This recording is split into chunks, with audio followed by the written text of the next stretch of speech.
Welcome to the Wolf Connection podcast. I'm your host, John Kalfa. Let's talk about some wolves.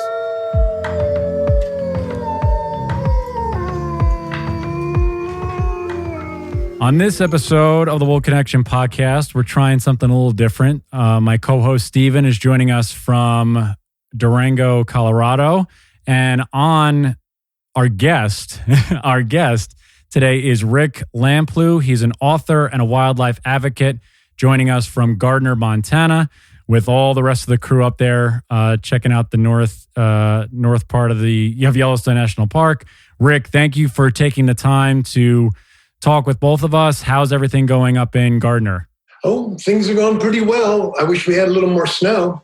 Yeah, we were talking to, I think, Jeremy Sundaraj, who's one of the biotechs up there, and he said it was actually warmer than he thought. So hopefully you guys can get some more snow. We actually still have a little bit here in California, believe it or not, at least where we are in the mountains. That's melting away. So nice. Yeah, it's not bad. So I want to just briefly get a background from you. You've written a couple of books, and we'll touch on those today, as well as the wildlife advocacy part of your journey and what your mission is. How did you get involved in Yellowstone first? I know you and your wife Mary, you're prevalent through Temple of Wolves, which is your first book. But how did you get started to really immersing yourself inside of Yellowstone and becoming the author and advocate that you are right now? Well, John, I took a really roundabout path to writing about wildlife and wildlands. I didn't actually see my first wolf until I was 63 years old. Wow. And had been retired for a year. Wow. And prior to retiring, I spent a whole lot of years using my bachelor's degree in psychology to help people who had been injured on the job find new work they could physically do. So I was a career counselor, but only for injured workers. And that experience led me to write my first book, which was a job search guide. And that was more than 25 years ago. And that was my start to becoming a writer. But there wasn't a single wolf in that book. And then that book led to my writing, producing, and hosting a weekly public radio series about working in Oregon, where we lived at the time. And that series helped me hone my writing and interviewing skills.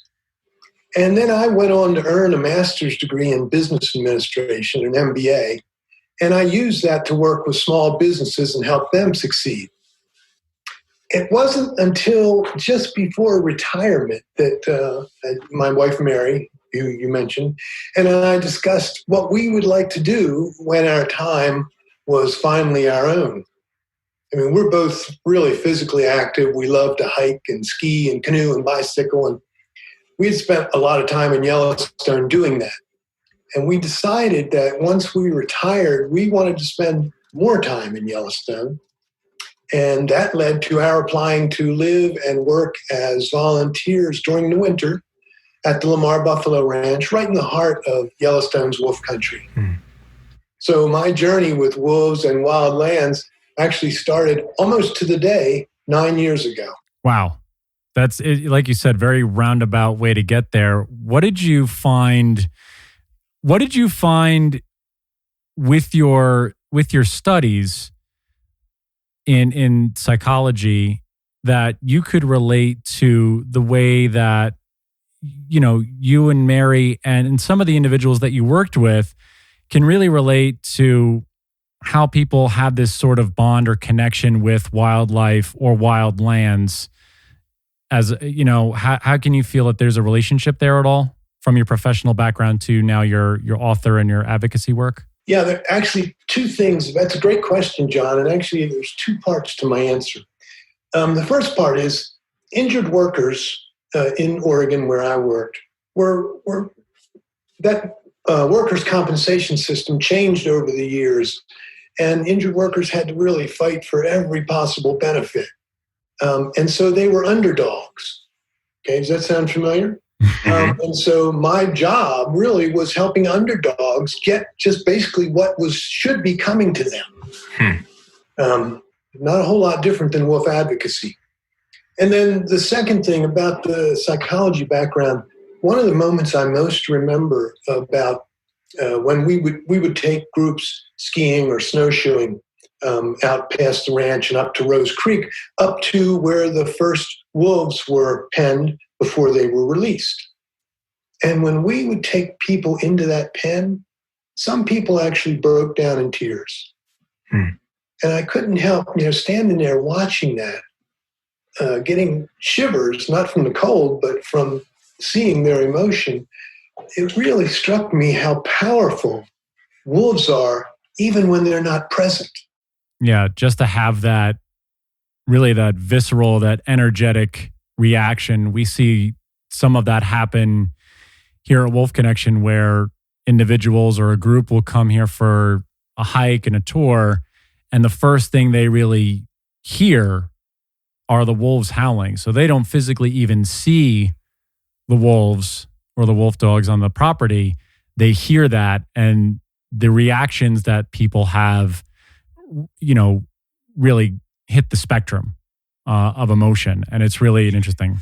I mean, even just the idea of wolves to someone who's potentially never interacted with or seen a wild wolf, they can still have this remote but very deep connection with this animal. I think it's similar to horses. I think wolves and horses sort of occupy a similar place in the human psyche, where people have a distant and non-physical relationship with them that can be meaningful. Just the idea of them provokes us in some way, whether positive or negative.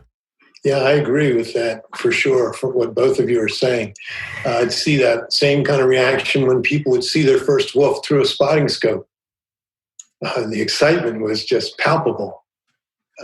Or when they'd actually see it without a spotting scope. There was one day we were at the ranch, we were going out of the bunkhouse to get on the bus. So our job was to drive a 14-passenger bus, and on that bus would be an instructor, an expert in some field, and 12 or so passengers and a guest of the ranch. And we would drive them wherever the instructor said, or lots of times the instructor would ask us, well, where should we go to see wolves? Or where should we go to see coyotes? Or where should we go for this or that?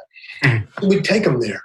And, one day we were walking out to the bus from the bunkhouse first thing in the morning, and the Lamar Canyon pack was up on Ranger Hill within clear sight of us. I mean, Ranger Hill, where they were sitting, was probably 200 yards away.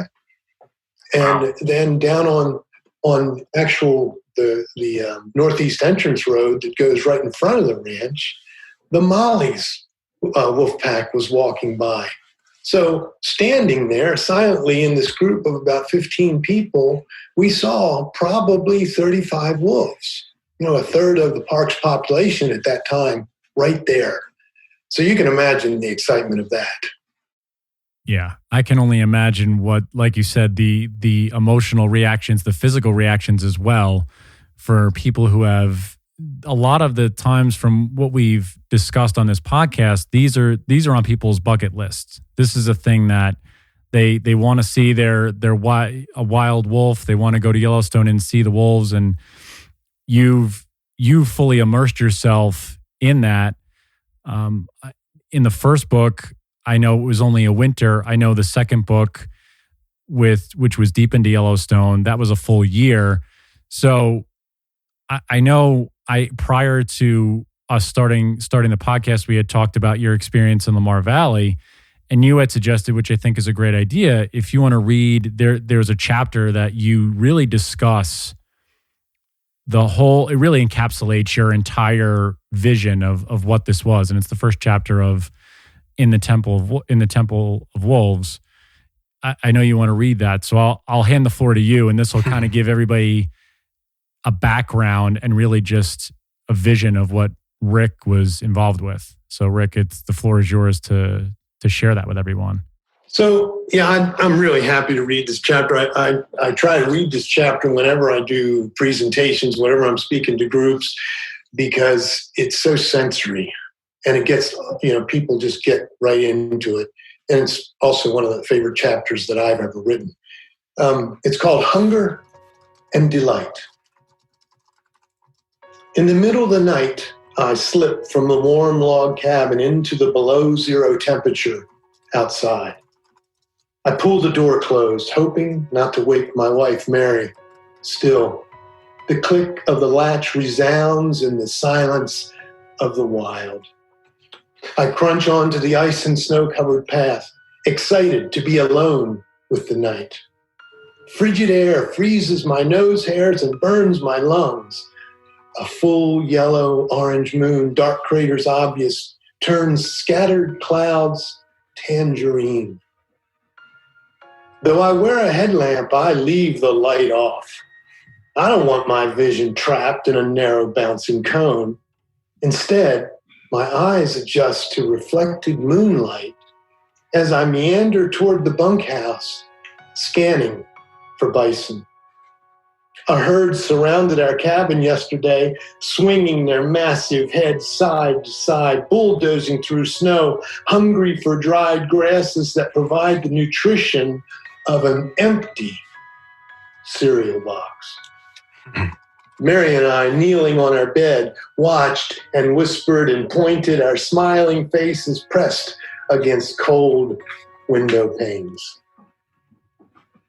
Over the crunch of my boots on snow, I hear howling, the sound that I longed for when I slid out of our warm bed. I stop, lean forward, and cup a hand behind one ear. My breath forms a gossamer curtain between me and the moon. Those wolves are here because of a wildly successful reintroduction involving the ranch, and their haunting calls drifting in the moonlight thrill me. The Lamar Valley offers some of the best wildlife watching in the world. Winter-hungry elk and bison migrate here to graze through snow that is shallower than elsewhere in the park.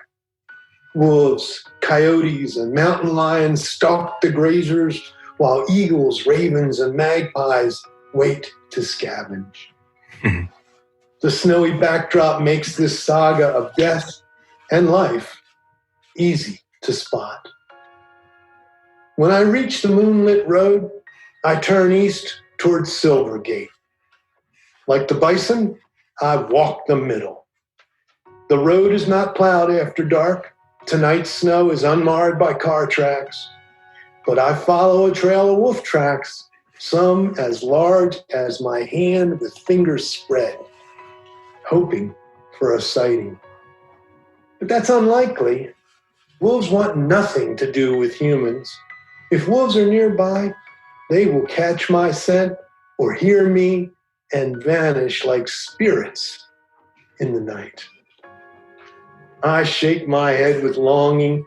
My goal while living here is to learn everything about this place, though I know that's not possible. This park, even the small valley, is too complex. Still, I yearn to understand how this ecosystem works, how the parts fit together, from the flies that buzz half awake in the daytime warmth of our cabin to the stoic bison trapped in a race between starvation and spring. From the snow that blows in from the Pacific to the sage that spices this high desert.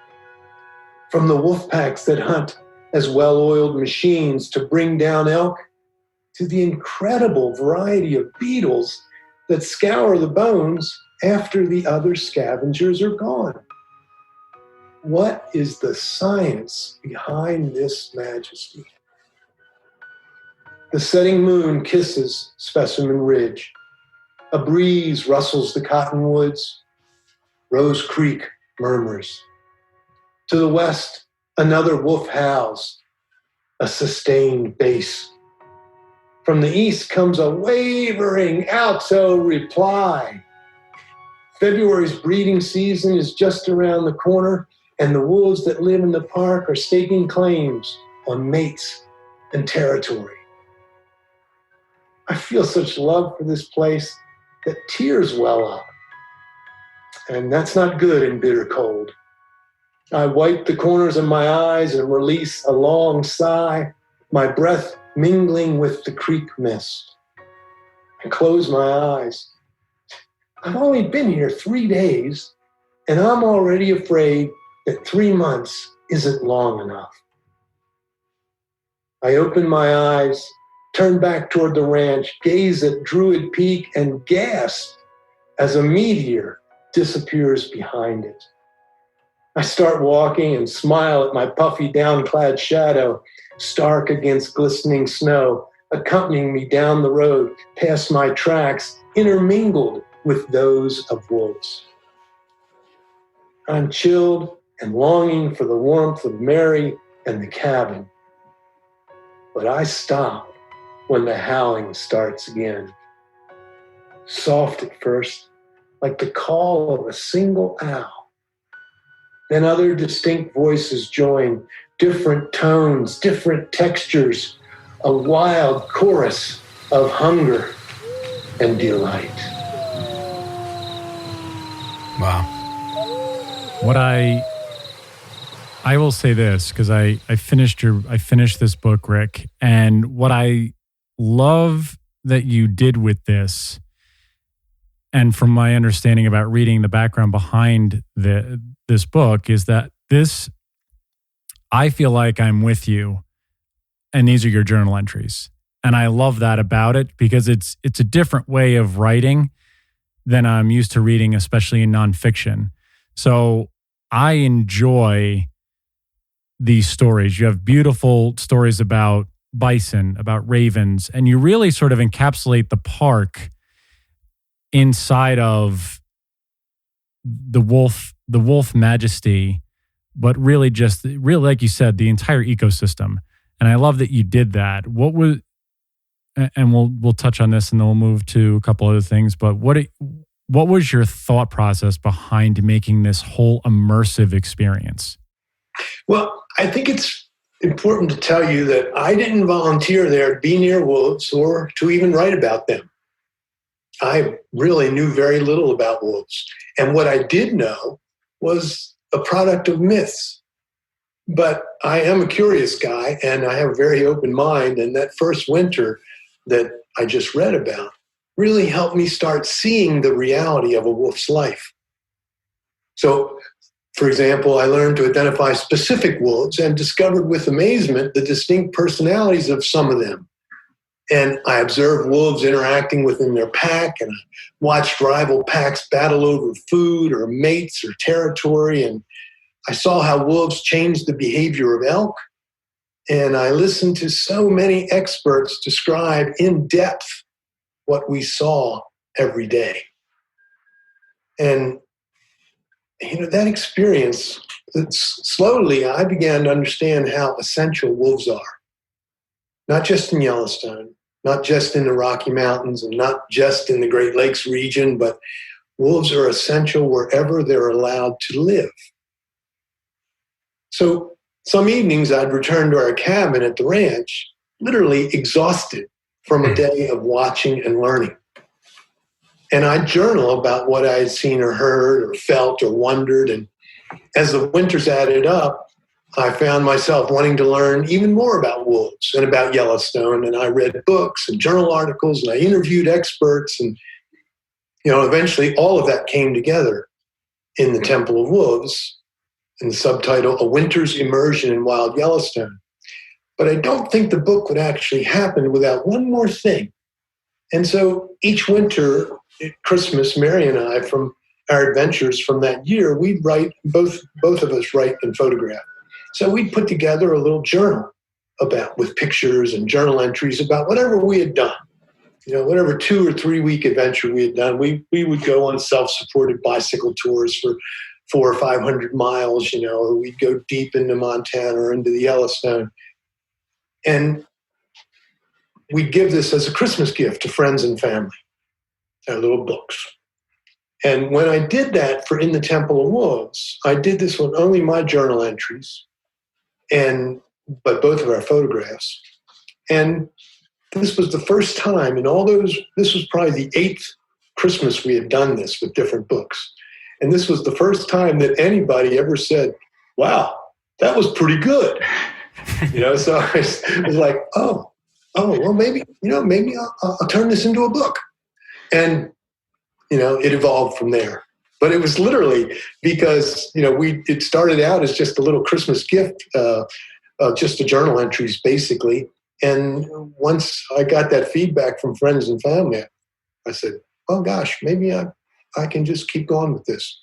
I feel like that entry there that you just read sort of encapsulates the entire sort of premise that this podcast was developed on, which is that human-wolf connection. And I think that's really born in that sort of macro moment-by-moment experience that you have on the ground with this animal and how they sort of cause you to be more aware of yourself and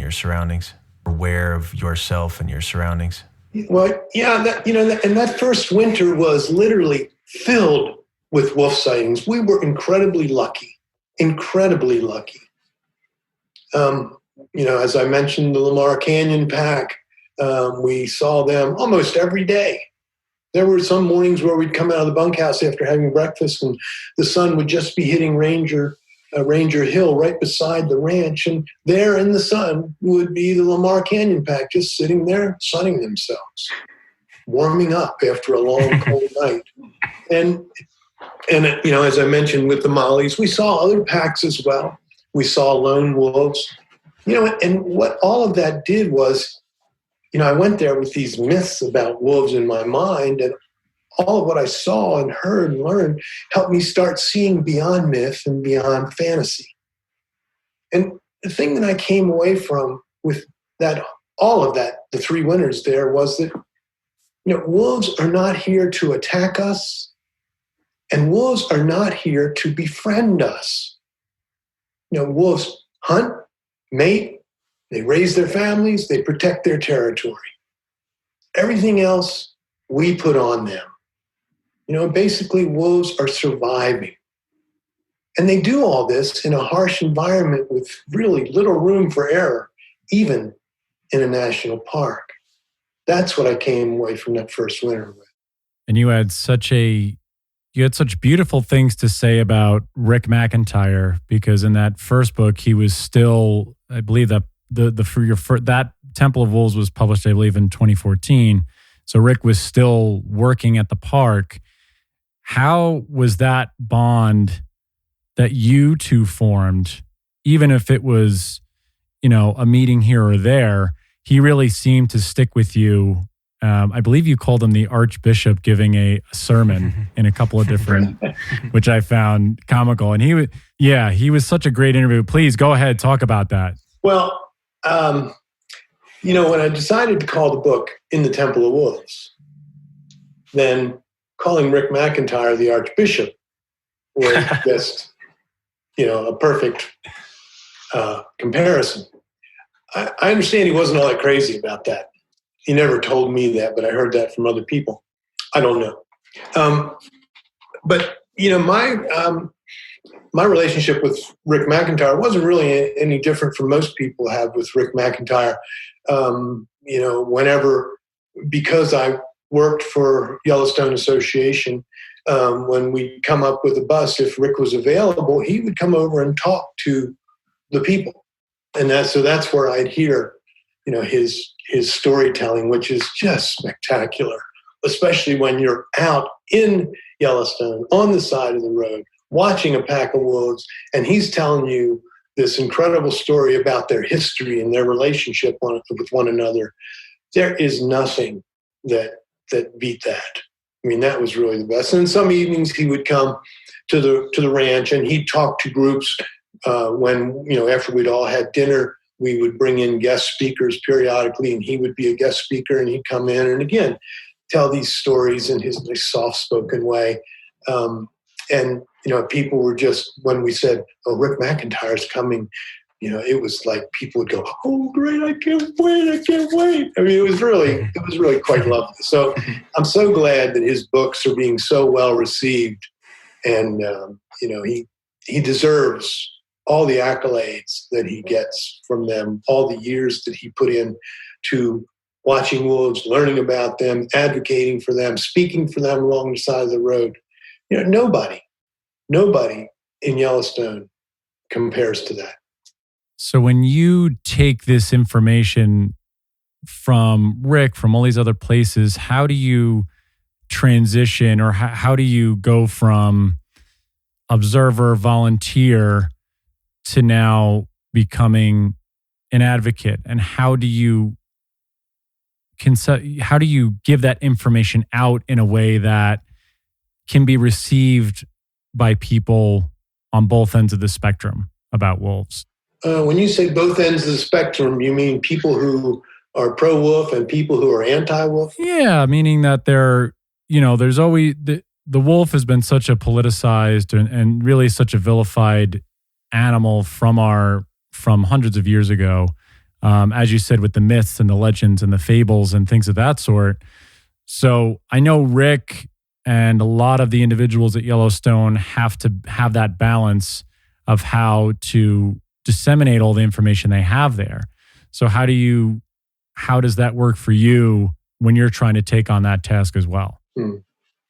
Well, the best way to answer that, I think, is my whole approach to writing is I write as if nobody's going to read it. Because reality is very few people are.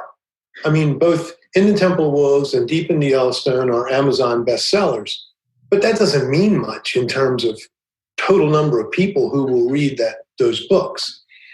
So because I write as if no one's going to read it, I can be honest. I can be as honest as I want to be. And I've had two really incredible teachers in Corvallis, where I was living when I wrote Corvallis, Oregon, when I wrote In the Temple of Wolves. One of my teachers was an author by the name of Ann Smith, who she edited my first book, the one 20 years earlier, and then we became friends. And she ran a writers group, and I was in her writers group. And her whole approach was to make things understandable. I try to write at about a 6th grade level. That may sound low, but that's actually not. That's really a good level to be writing at. And then the other teacher is another woman by the name of Lil Ahrens, and she's the editor of all 3 of my books, but was my teacher before then. And her thing is what she refers to as emotional honesty. And she'll call me on it all the time when we're editing. How did you really feel about that? I mean, you tell me, you describe it, but what did that evoke in you? Tell me more. I want to know more. So I really put a lot of that, the emotional honesty of the book comes from my work with Anne and with Lil. Wow.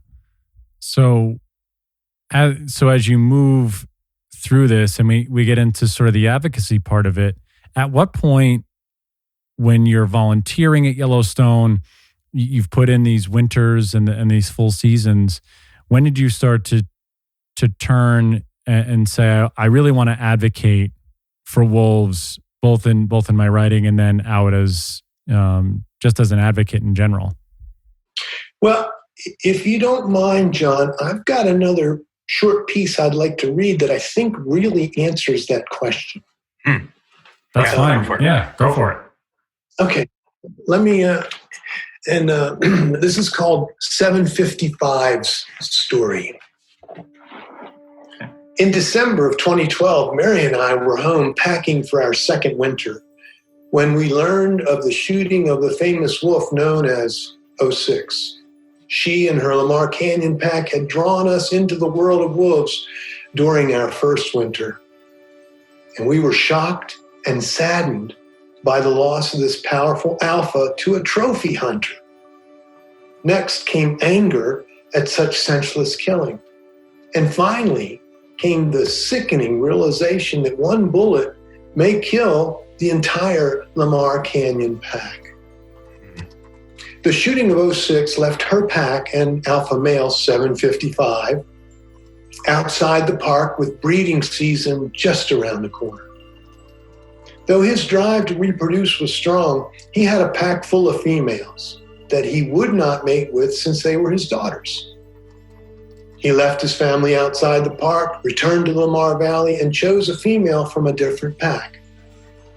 A few days later, his daughters returned to the Lamar Valley and attacked their father's new mate, and she limped off to die in the woods. Early the next morning, we watched and listened from the back porch of the ranch bunkhouse as 755 stood on the far side of the road and howled, seemed to plead, really, with his family to come down off the flank of nearby Ranger Hill and join him. When they didn't, he crossed the road and started up Ranger Hill. Two big males from a pack outside the park who were interested in the Lamar females charged down the hill. Man, they were flying towards 755. But they stopped before reaching him. None of the three moved. Then they howled. He howled back. The standoff ended when 755 retreated to just across the road. The two males, tails high, returned to what was once 755's pack. From the opposite side of the road, 755 howled again. One of his pups trotted halfway down the hill and howled. 755 replied with an almost beseeching howl. The pup looked at his father, looked back at his pack, looked at his father, looked at his pack, howled again. The pack answered. The pup looked at 755 and headed for the safety of his changing pack. 755 howled one last time, then he turned and started walking west, out of the Lamar Valley. I'll never forget the sadness I felt that day as the pack shattered, or the awful silence of the valley as the remaining Lamars rarely made their presence known. I have come to understand how that single trophy hunter bullet did more than kill the alpha female and uproot 755. That bullet threw the delicate social order of the pack into life-threatening disarray. That bullet forced many wolves to choose new leaders, new roles, new lives. That bullet changed me. My fantasy of spending winters in wolf-filled bliss in the Lamar Valley shattered, along with my fantasy that wolves in packs were invincible. In place of those fantasies grew a desire to help protect wolves. For the first time, I considered advocating. And I know I'm not alone. That shooting and shattering impacted so many others, perhaps some of your listeners, and often in the same way. I mean, I think that's how a lot of people felt. I know after I read American Wolf and learned about 06 that way, and then reading up about her, how impactful, obviously, as you say, that one death really sort of reverberated throughout Yellowstone and probably, throughout North America about that. So when you get into the advocacy, what are your main goals I know before we started, you wanted to touch on the Endangered Species Act and how I know wolves have, been officially, I believe, delisted for the time being. If there's anything you want to touch on there, was that where was your fight, or where was your mindset going to be starting? Was it big picture, or was it sort of going from small to big? What was your mindset at? Yeah, that's a great question, and here's the way it worked for me. As In the Temple of Wolves became an Amazon bestseller, I realized that I owed wolves a debt. If I was going to profit from a book about them, I needed to pay them back. And one way I could do that was to speak for wolves, to advocate for them. So I waded in. I've written articles, I've used social media to advocate. I've got a blog that, many people follow, and it gets, one recent post got more than 1,000 shares. I've produced slideshows and podcasts. I've spoken to individuals and groups. I've talked with legislators in Washington, D.C., and in Helena, our state capital in Montana. And, going to Helena to attend meetings and give public comment when the legislature is in session has been incredibly educational. First off, the 3-hour drive one way in the snow is pretty educational. But once I get there, I'm one of many people to give comment. But John, the anti-wolf people almost always outnumber those speaking for wolves. For instance, the way this works is, so there'll be, let's say we're going to speak to a committee about a particular wolf bill that's being presented. And the committee chair will ask for all those who are against the bill. Let's say this bill particularly is going to help wolves. So the chair says, well, who's against the bill? Maybe 30 anti-wolf people get in a line in front of a podium, and one after another, they give their comments. And then the chair says, well, who's for this bill? And then 5 of us stand up and walk up to the podium and give our comments. So, and it's really, that's a pretty straightforward ratio, about 30-5, 30 against, 5 for. And here's the thing. So I get to listen to opponents describe their opposition to wolves. And what I've realized is it comes down to basically 3 myths.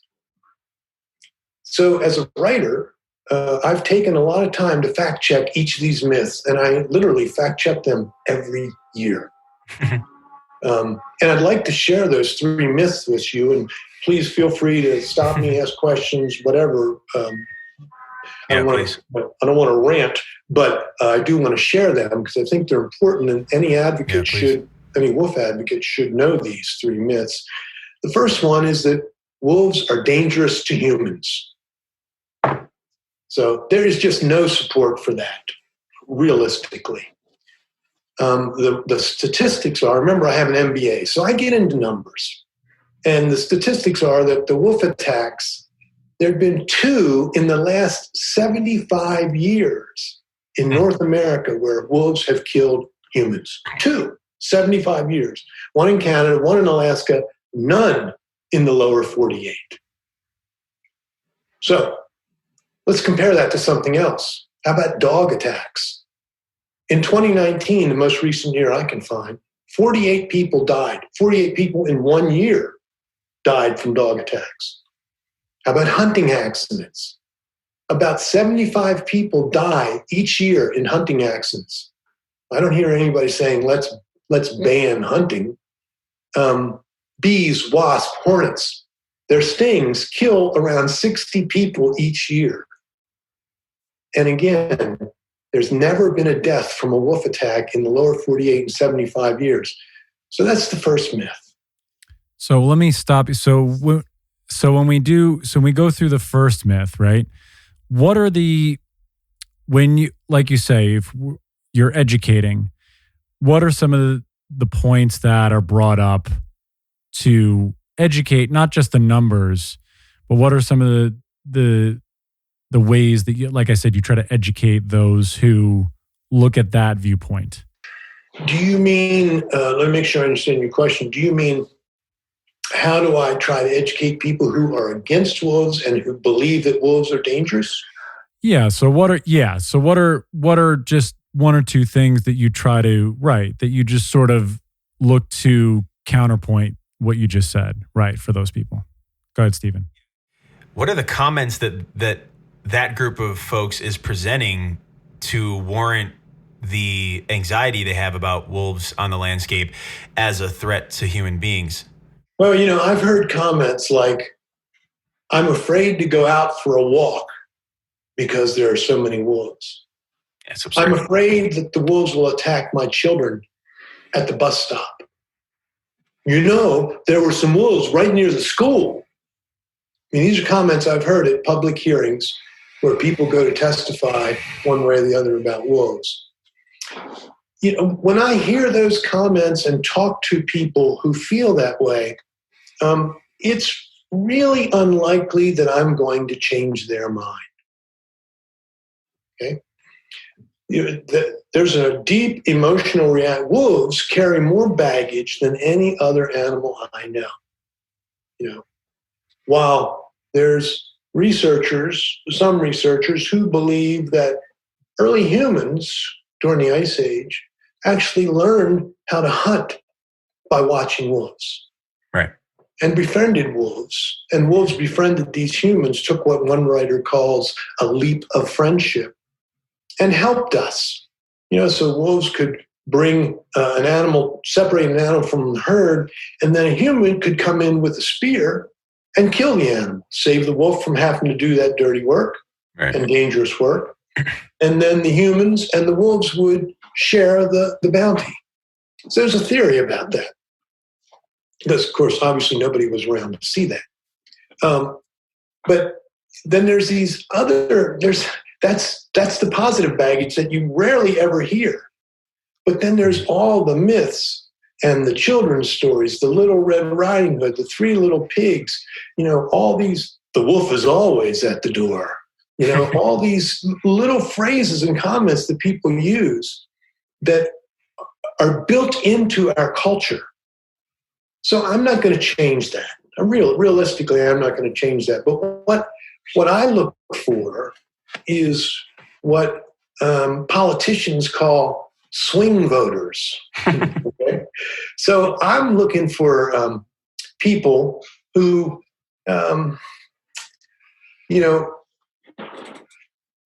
if somebody loves wolves, that's actually going to limit their seeing the wolf controversy from both sides. Mm-hmm. Right. If somebody hates wolves, I'm not likely to change that opinion. But these, what I would call swing voters, these are the people in the middle, and they're the ones I try to reach. And if I can move a swing voter toward just a respect for wolves, they don't need to hate the animal. They don't need to love the animal. But hopefully they can see wolves as wild animals that they can learn to coexist with. Maybe they can even see how wolves can help restore ecosystems, make their world a little better. Maybe they can see how wolves can help in the battle against chronic wasting disease and save some of the wildlife they want to shoot. So those are the folks that I go for. The ones that really hate wolves, I listen to them. I try to listen with empathy. I spent 26 years as a counselor, so I know how to listen. And I listen with empathy, and I want to hear what is behind these incredible feelings they have about wolves. And I will then, say, listen, I hear you. I hear what you're saying. You're afraid of wolves, but I don't know if you know this, but there's never been a wolf killed in the lower 48. There's never been a human killed by a wolf in the lower 48. And I go, really? Yeah, that's actually true. But you got to listen to people first and let them know that what they are saying to you is valuable. Right. So what do you think the reason is that the gap between pro-wolf groups and anti-wolf groups is so large, when it seems like what we're hearing, at least, is that a vast majority of the general public is pro-wolf, and there are a lot of professionals that are pro-wolf as well? Are they just showing up in larger numbers because they have more to lose, or? Well, I can really speak to Montana and Oregon from my experience in both those states as a wolf advocate on that particular issue. Montana in particular, we're an incredibly rural state, okay? Mm. And we've got some cities. I live in a town that has 850 people. There's not a stoplight in 52 miles. But, when we go shopping, we drive 80 miles to get to Bozeman, which is quite like Corvallis, where we came from.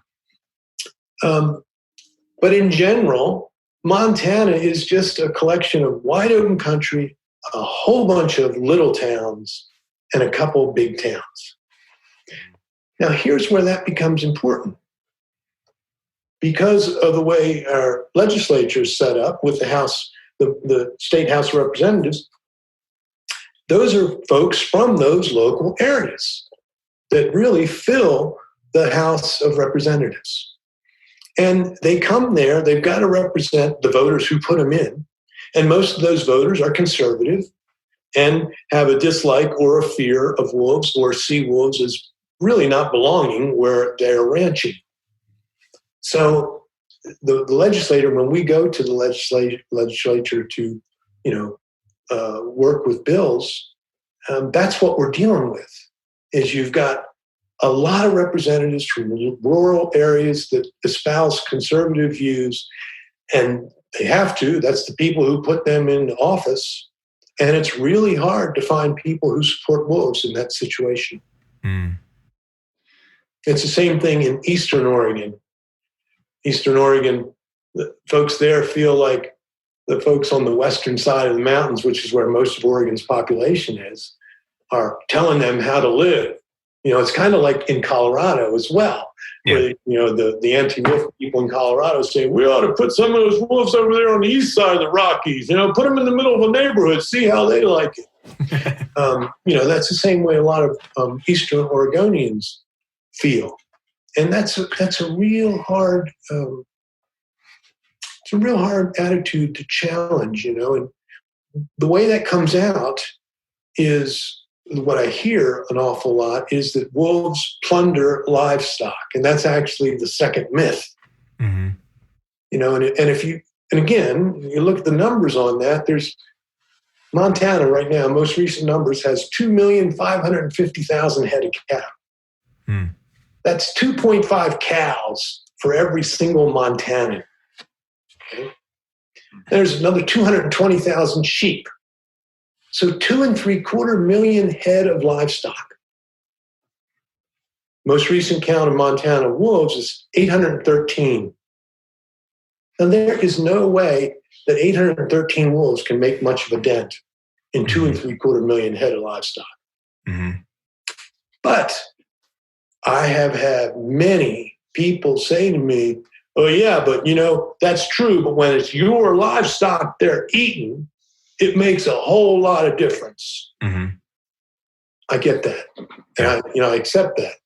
So, then I listen some more, but what's gone through my mind is, for instance, in Montana in 2019, there were confirmed wolf kills of 69 cattle and 21 sheep, 90 head of livestock out of 2.75 million. And that number of confirmed kills has generally been decreasing since 2009. So, but a rancher will say to me, yeah, but if it's your cow, all those other numbers don't matter. Mm. And that is true. So they've got an emotional response there, and that is true. Mm-hmm. But the thing that I can't accept as true is that, it's killing the livestock. Wolves are killing the livestock industry in Montana. Montana, like any state with a large wolf population, reimburses for losses. In Montana, ranchers are reimbursed for both confirmed and probable losses at 100% of fair market value. So, in other words, if a rancher has a calf taken by wolves, mm-hmm. they're going to get 100% of fair market value of that calf. Wow. Now, if the rancher had been intending to keep that animal until it was a full-sized adult and get more money from it, they have suffered a loss there. Right. No question. That's true and real. But I think about insurance, and I think about that as an insurance payment and how many losses that ranchers face can they get insurance on? In 2019, the state of Montana paid out $82,000 in compensation to ranchers for the loss due to wolves on 78 head of livestock. $82,000. And even given this reimbursement for losses and a truly small number of depredations, 72 wolves were killed in 2019 in response to depredation. That's almost one wolf for every head of cattle or livestock killed. Mm. Mm. Do you see, and we've touched on this topic numerous times, Stephen and myself, with other guests, with all of these interactions, have you seen, I guess, over the course of time, that you've been immersed in this wolf advocacy, and even at your time in Yellowstone, where the pendulum seems to be swinging, like you said, more towards the respectability, coexisting section, as opposed to really the 2 points at the end. In other words, where, instead of the extremes, are you seeing a movement towards the middle where these sides are talking more? There's more range riders. There's more non-lethal methods that have been used. It's a real good question. And I think my answer is no. I'm not seeing that. I do know of projects in the West where non-lethals are being used and used effectively, and that is changing attitudes. That exists, and that's wonderful. Really, that's great. But I come at this advocacy from working within the political system. And that's not going to change unless the demographics of Montana change. Because the rules, the laws about livestock and wolves and hunting and trapping are made by legislators for the most part. And they come from rural areas. So until those demographics change, that population of legislators is going to be the same. And we just had our election, as every other state did, in November. And we now have, instead of a Democratic governor who can veto bad laws, bad bills, we now have a Republican governor. We have a Republican senator and one Democratic senator, and we just got a Republican. We have one member of the House of Representatives, and he's a Republican. In preparing for this year's dealing with the legislature, we've actually looked at these committees. Who's on the committee, and what do we think is their approach toward wolves? And in both the Senate and House Fish and Game committees are almost, majority anti-wolf. Let's just put it that way. So I guess what I'll ask is moving forward, do you feel that there is, how do you think the conversation is going to evolve as we head into the future of the West, really, with cattle ranchers and things of that sort, and the observation of wolves? Go ahead, Stephen. I know you were chiming in. And what do you hope happens? And I can't really tell. Does this system work? Paying for lost cattle, the depredation permits. Is it all working, or what could be done? What could be done better to sort of promote this coexistence that a lot of folks are hoping they'll see happen in the future? Well, my hope is, and again, I've decided that most of where I can be most effective is in dealing with legislation.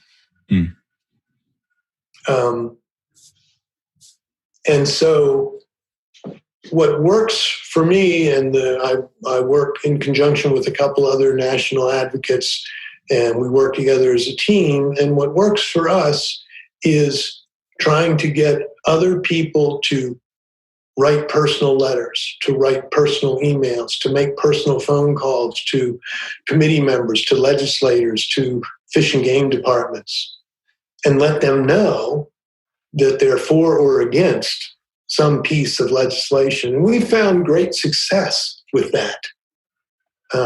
Not frequent success, but great success on a few occasions. And again, that's the battle. And part of the real battle about being an advocate in this situation is learning how to stay the course. I mean, this is long haul work that we're all doing. This is not going to change tomorrow, this year, next year, the following year. We're looking at hundreds of years of hatred of wolves. And misrepresentation also, right?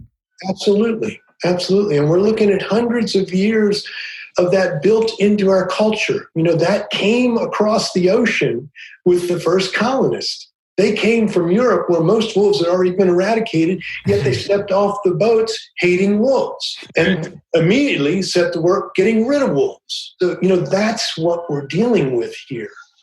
And, that's why I have decided to go in the area of dealing with legislation, simply because I at least want there to be consequences when people act against wolves illegally. Yeah. I would love for Stephen, you asked, what would I really like to see happen? Mm-hmm. And what I would really like to see is that, wolves need people to be willing to coexist with them. We have to change our behavior. We can't realistically expect a wolf to change its behavior. Wolves mate and hunt and raise pups and spread to new areas. That's what they do. Right. But we as humans have the capability to do so much more for good and for bad. And I think that we need this message to get out to people wherever wolves survive. Wolves will coexist with us. And we have to learn to coexist with wolves. Yeah. We've heard this from multiple guests of ours that echo that same sentiment and feel that there is some sort of movement towards the middle. And I think I certainly agree with your, with the plight that there needs to be these rational discussions and that every voice needs to be heard so that there can be really a meeting of worlds. Yeah. Just a meeting in the middle of how we can, like you say, the coexistence end of it, I think is really the driving force now, as opposed to the extremes, which I find would really benefit both species, both human and wolf, is this coexistence and this responsibility for both really on the part of humans, but the responsibility to understand how, looking back at history, how we coexisted, how that has evolved into a situation where it isn't that way, and how we need to get back to the center and be able to continue to evolve together as the world is always ever changing, especially out west. Yeah, I think that coming back to people with the idea that, and the concept that wolves can actually help ecosystems, I think people who make their living on the land understand that. Yeah. I think coming back to them with the idea that if you're a hunter and you're concerned about CWD, do you know how wolves might be helpful in that area? Exactly. Yes. So those are really great approaches to take. Yeah, no question about that. Right. And I think that's a great angle. And it's really a good conversation. It's not trying to tip the scales in either direction. And I believe that there are, like you said, CWD, chronic wasting disease, is a both species issue that can be resolved by both species working together to make. That's just one of the things that we do that would really help. I know we're running and we're doing great. And Rick, I all of this, again, thank you so much for giving your time and talking about these things. I want to just slip back to in with this conversation that we're talking points we're on now. Do you feel that your writings, your essays, your books that you've written, do you feel that these can or are having that impact that you want them to have when you advocate, when people read your books and read your works? Do you think that it's working for the positive to get people into the middle? Well, that's a really good question. I think two different books. Well, I've written 3 recently, but the third one, The Wilds of Aging, isn't really about wolves. or wildlife. It's about aging, as the title would lead you to believe. But in The Temple of Wolves, the first book about the ecology of the Lamar Valley, the wolves that live there, and our experience of living there, what I've seen and heard from many readers who then write to me, either through social media or email, it has really opened up people's eyes to the plight of wolves, that the struggle they have to live. And, as it did for you, John, when you said, you felt like you were right there with me, it's lovely. And it's a comment that I get a lot, and I'm honored that people feel that way. So I get this comment so many times from people about how can I help? How can I help? What can I do for wolves? So I think that book touches people who are on that fence, the swing voters, the swing readers, if you will, and brings them in.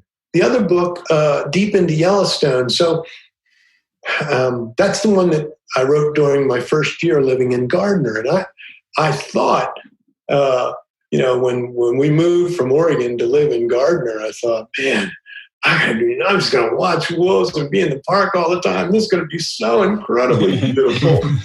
And don't get me wrong, Yellowstone, as you know, is beautiful. There's a grandeur there that's unparalleled anywhere that I've ever been. I'm not a world traveler, but I have traveled around the U.S. And my whole expectation was I was just going to do nothing but watch wolves. But I had made the commitment to the Bear Creek Council, which is an all-volunteer conservation group centered in Gardner. And I made the commitment that if I move to Gardner, I'm going to join this group and help out in any way I can. And so I did. And what I learned is that Gardner sits right at the heart of a number of controversies. There's the shooting of wolves when they step out of the park, the shooting of Yellowstone wolves when they step out of the park. There's industrial mining for gold right near the Yellowstone River. There's the overuse of the park. Well, there's delisting of grizzlies. There's the yearly or the winter slaughter of bison. There's the debate over whether wolves help or hurt the ecosystem. And, all of that. So I'd be writing about any of these controversies and think to myself, my God, why did I move here? I didn't even know about any of these things. I spent 3 winters in the Lamar Buffalo Ranch and never knew about any of these controversies. Talk about living in a bubble. Right. But anyway, so I got exposed to all this. I wrote about it. And what I found from readers responding to that book is they really appreciate hearing about these controversies. And in particular, I hope that Deep into Yellowstone encourages people to stand up and fight for bison. Bison got a lot of chapters in that book. And they should. They're a marvelous animal and one of my favorites. And I hate to see what happens to them every winter, but I go and watch it because I want to be there. I want to feel that anger. I want to feel that sadness because that's what's got to go into my writing. I love the work that you do. I appreciate your writing. I will read Deep into Yellowstone. I was telling Stephen before you got on here, probably this weekend, because once I get immersed in things like this, I have to read it. I have to get the knowledge. Otherwise, I feel lost in a way, and I don't feel that I'm fully invested. So it will be on my to-do list in the next weekend or this week. I'd love to have you back on to speak more in depth about that book later on. I know we've touched on so many different things with you today. If there's, Stephen, do you have anything else? Yeah, you have go ahead if you want. I don't know if you were asking something else. I have one more question to ask just because I was listening to you talking before about the public becoming more knowledgeable about wolves. I was wondering how you feel about Colorado's move to turn the voting onto the public. Yeah, it seems like an unprecedented way of, voting on something that usually is decided on by biologists and scientists? Yeah,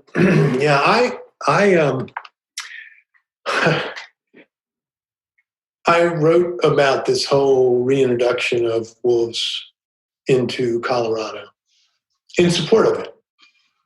I think it's perfectly fine that Colorado voters, what they voted on was to instruct their Parks and Wildlife Department to develop and implement a science-based plan for reintroducing gray wolves. Right. They didn't just say, get some wolves, stick them out there, you guys, and do it now. What they want is a reintroduction of wolves. Now, but it took me hours of writing about this to ask myself a very simple question. Why aren't wolves getting from Wyoming to Colorado? In the 25 years since wolves were reintroduced into Yellowstone, they went to Oregon, they swam across the Snake River and got into Oregon, established population. They went to Washington. Wolves from Oregon went down to California. Right, we have the last impact in California now. Exactly, right. In 2020, there's now 15 wolves in California. There's a breeding pair, okay? Mm-hmm. So why in 2020 is there not a breeding pair of wolves in Colorado? Now, that to me is a very important question, and I've got a rather lengthy answer to it, and I'm happy to give it if you want to put the time into it, or it's something we can talk about another time. So let's hear it. No, let's go for it. Okay. All right. Please. So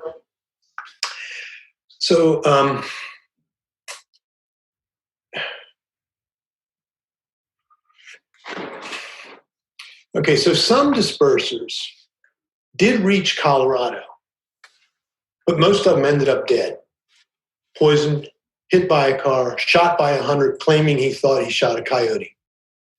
In July of 2019, a collared male from Wyoming's Snake River Pack arrived in northwest Colorado and is still in the state according to the Colorado Parks and Wildlife website. In January of 2020, Colorado Parks and Wildlife confirmed that a pack of 6 wolves, mostly brothers and sisters, were living in northwestern Colorado. Since most of those wolves are related, of course, reproduction is unlikely without unrelated dispersers coming to the state to breed with them. Right. But those dispersers better hurry, because in September of 2020, the Center for Biological Diversity reported that at least 3 of those 6 wolves in that pack had been illegally shot and killed. So there it is, a confirmed wolf and 3 survivors of illegal shooting after a quarter century of wolves dispersing elsewhere across the West. So, Wyoming sits right on Colorado's northern border. Wyoming produces dispersers. So I looked at Wyoming's wolf management plan, and the more I dug into that plan, the more I saw how Wyoming has created what I have come to call a wolf prison that keeps dispersers from reaching Colorado. So that prison sits in the northwest corner of the state, on the public lands that surround Yellowstone and Grand Teton National Parks. Wyoming calls this prison its Wolf Trophy Game Management Area. Wow. Yeah, Wolf Trophy. A recent Wyoming Game and Fish Department map of the prison reveals that almost every one of the state's 50 or so wolf packs roam within the trophy area most or all of the time, and only 3 packs survive outside of that trophy area. Now, good news, trophy hunters do need a license to kill, and there are limits to how many wolves can be taken. In 2020, 31 wolves were killed in the trophy zone. Bad news. If a wolf isn't killed in the trophy zone, it can be killed trying to escape. But wolves are not made to be imprisoned. Dispersing is natural, dispersing is essential. And when a wolf disperses from the trophy zone, where it can be hunted 3 months of the year, it enters the 85% of the state where it can be shot on sight anytime, anywhere, by anyone. No license needed. Now, Wyoming calls this area surrounding the trophy zone its predator zone. So in Wyoming, wolves are either trophies or predators. Now, of course, a wolf can't see prison walls designated by lines on a map when it feels compelled to leave. Let's consider for a minute a wolf that busts out and heads south in search of elk. Plenty of elk can be found between the Wind River Reservation, which sits at the southeast corner of the prison, and the Colorado border. That's according to 3 websites oriented to elk hunters. So the escaped wolf may take an elk right away or continue south. In less than 200 miles, which is not a long wolf journey, the escapee, if not shot on sight anytime, anywhere by anyone, could reach northwestern Colorado, which has abundant elk and is where all of Colorado's few confirmed wolf sightings have occurred. But with the way Wyoming has set up the prison, an escapee's chances of reaching Colorado are deathly slim. Last year, 24 wolves were reported killed in the predator zone. That's according to the Wyoming Game and Fish. Now, that's just the number reported. I wouldn't be surprised if others were shot and not reported. They are, after all, considered vermin in the predator zone. But yet that collared male from the Snake River Pack escaped the prison and survived the predator zone and reached northwestern Colorado. And his escape and survival may actually be more miraculous than Oregon's famous OR7 that traveled from northeastern Oregon to northern California. Because while on his journey, OR7 was almost always protected by the Endangered Species Act. But this escapee from Wyoming's wolf prison had no protection in the predator zone. And I think that this prison system Wyoming uses to manage wolves keeps dispersing wolves from reaching Colorado, a state with plenty of elk and suitable wolf habitat. So last year, 24 wolves were killed in the predator zone. Now, surely some of them, probably most of them, were heading towards Colorado when they were senselessly killed. If they had reached Colorado, these dispersers could have found one another, bred, and created a permanent wolf population like they did in Oregon, like they did in Washington, like they did in California. So the impact of Wyoming's wolf management plan on Colorado's wolf population shows why dispersing wolves need federal protection under the Endangered Species Act.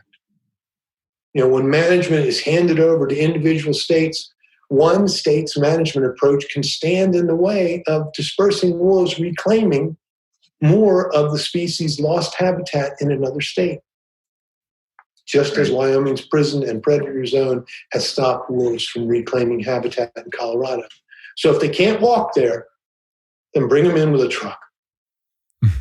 And that's what they're about. I mean, that's what's going to happen, I believe, within the next, or they're trying to plan in the next 2 years. So, and Stephen will be right in the middle of that, it seems, on that side of the mountain. So, I mean, there's so much to delve into with all of that. And I think the one thing I'll ask before we let you go, Rick, and then I want to plug your social media, your blog, your books again at the end. And of course, the invitation stands for you to come back and we can discuss more of this as we get, deeper in the year and we talk more about Colorado and their reintroduction program, because I feel like you'll be there on that end in some way.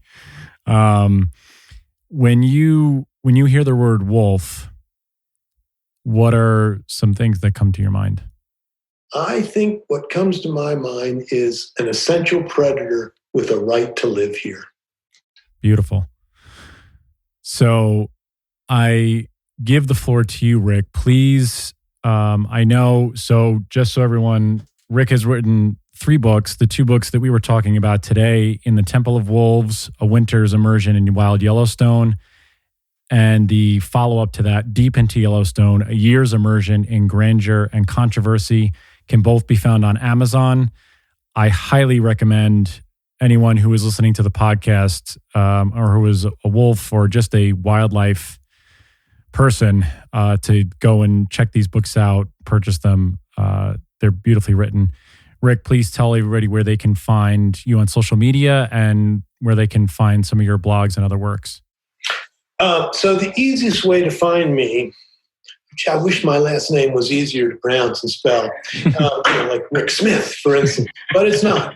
But if you Google Rick, R-I-C-K, Lamplugh, and that's spelled, get ready with your pencils now, Lamplugh. Rick Lamplugh at blogspot.com is my blog. Go on Facebook, search Rick Lamplugh. You'll get right to my Facebook page. I think that's all you need. You can get everywhere else from there. So Facebook, just search by my name, Rick Lamplugh. And for my blog, ricklamplugh.blogspot.com. And thanks for your kind words, Stephen, about both those books. I really appreciate that. Absolutely. No, it's great, Rick. It's been an absolute pleasure to have you on. Thank you for giving us the time, the information, your passion. It's great. And like I said, it stands that anytime you want to come back, just email and we'll get you back on the podcast. Yeah, I'd be happy to come back at another time and talk about the Endangered Species Act. Because as you mentioned just a moment ago, actually on Monday, January 4th, is when the delisting officially took place. So, there's going to be court battles, and I highly recommend that you check in with the organizations that are fighting with this. So Western Environmental Law Center and also Earth Justice. Both of those, Western Environmental Law Center and Earth Justice.